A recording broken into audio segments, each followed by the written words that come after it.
ritma, koordinācijas un neiroaktivitātes nodarbības ir radīts ar mērķi attīstīt bērnos laika intervālu izjūtu, skaņas un kustības sinhronitāti.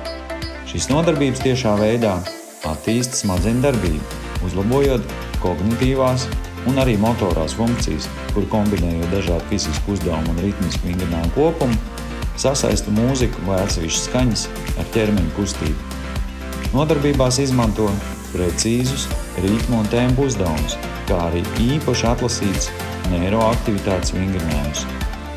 Šīs nodarbības var būt kā papildus risinājumi gan dažādiem traucējumiem un veselības problēmām, tāpat var būt piemērots arī darbā ar ļoti spējīgiem bērniem, lai veicinātu viņu rādītājus kādā no sporta veidiem vai mācībās.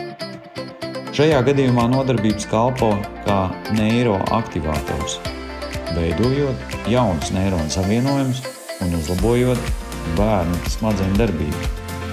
Nodarbību mērķis ir veidot jaunus neironu savienojumus, veicināt plasticitāti un uzlabot smadzeņu veiktspēju.